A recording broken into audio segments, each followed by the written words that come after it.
MNA,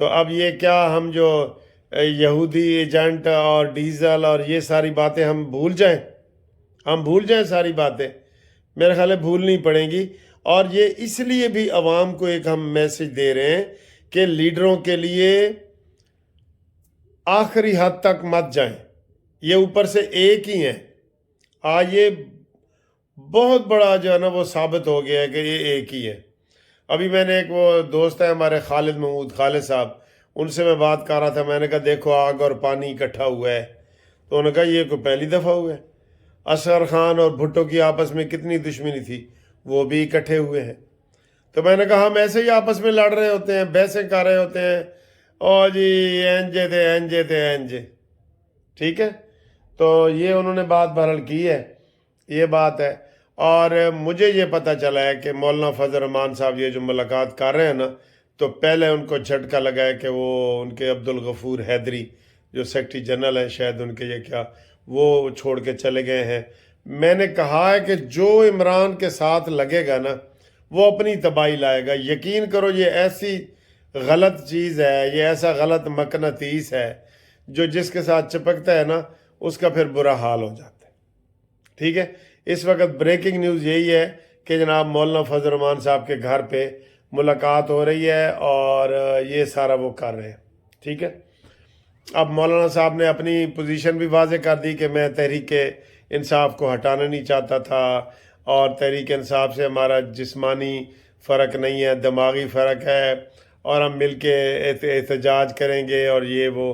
تو سر جی گل تو بڑی عجیب نہیں ہو گئی؟ ٹھیک ہے، نون لیگ جو ہے نا، نون لیگ بھی بلیک میل نہ ہو. اب جو پہلے ہم اور سوچ رہے تھے، اب جو لوگ سوچ رہے ہیں نا وہ یہی کہہ رہے ہیں کہ بلیک میل ہونے سے بہتر ہے کہ وہ پھر اپوزیشن میں چلے جائے. ٹھیک ہے، مرکز میں. یہ لوگوں کی رائے بن رہی ہے، رائے بن رہی ہے. آپ نے جو مجھے فون کر کے بتایا اور یہ آپ کی رائے بن رہی ہے نا. تو یہ صورتحال ہے. تو باقی جناب علی آپ کے ساتھ یہ گھومتی چائے میں سارا دن آپ کا کیسا رہا ہے آپ بتائیں. تو باقی خبریں تو بہت ہیں. شاہزیب خان زیادہ بھی بڑی خبریں دے رہا ہے مولانا فضل الرحمان سے. وہ بھی یہی بتا رہے ہیں کہ جناب ووٹ مانگنے جا رہے ہیں کہ ساڈے امیدوار نو مولانا صاحب ووٹ پانا. یہ نہ مولانا صاحب کہہ دیں جی مینو وزیر اعظم بناؤ. ایک منٹ خبر آ رہی ہے. اچھا، مولانا صاحب نے اور بھی بڑی باتیں کی ہیں. دیکھیں کہ بانی پی ٹی آئی کی حکومت کے خلاف تحریک عدم اعتماد جنرل باجوہ اور جنرل فیض کے کہنے پر لائی گئی. جنرل فیض کے کہنے پہ کیسے لائی گئی؟ مولانا فضل الرحمان کا بڑا دعویٰ یہ آیا ہے، وہ بڑی ہیڈ لائن لگی ہوئی ہے، بانی پی ٹی آئی کی حکومت کے خلاف تحریک عدم اعتماد جنرل باجوہ اور جنرل فیض کے کہنے پر لائی گئی. مولانا فضل الرحمان کا بڑا دعویٰ یہ آ رہا ہے. ٹھیک ہے، تو باقی جناب علی نئی دوستیاں شروع ہو گئی ہیں. مولانا فضل الرحمان نے سمجھو پی ٹی آئی بھی چھوڑ دیا. ابھی دیکھتے ہیں کہ وہ کیا رپورٹ آتی ہے ان کی. یہ ادھر یہ کہاں بیٹھتے ہیں پیپلز پارٹی والے. ٹھیک ہے، اور کل وہ کہہ رہے تھے کہ جو میری شہباز شریف سے پرسوں ملاقات ہوئی تھی تو میں نے ان کو کہا کہ جی آپ اپوزیشن میں بیٹھے، تو اس بات کا انہوں نے کوئی جواب ہی نہیں دیا اور ایسے چل پڑے، نکل پڑے اور چلے گئے. ٹھیک ہے، یہ وہ کہہ رہے ہیں. آج کے حریف بن رہے ہیں. ٹھیک ہے، جے یو آئی اور تحریک انصاف میں رابطے، نون لیگ اور سابقہ اتحادی میں فاصلے. مولانا نون لیگ کو لاڈلا جبکہ نون لیگ مولانا کے نتائج کو متوقع قرار دے دی.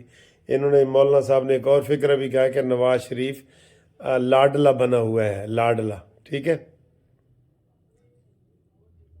تو باقی دیکھیں سر جی یہ پیپلز پارٹی کو بالکل قابو میں رکھیں.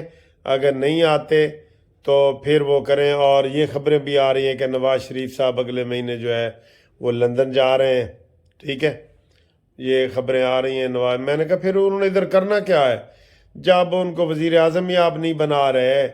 آخری دم تک نواز شریف وزیر اعظم تھے.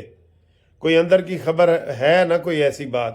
تو مولانا نے یہ بتائی ہے جو میں نے آپ کو بتائی ہے، جو مجھے بہت چبھی ہے. ٹھیک ہے، تو انشاءاللہ تعالیٰ پھر اگلی ویڈیو میں آپ سے ملاقات کرتے ہیں، تب تک کے لیے اللہ حافظ۔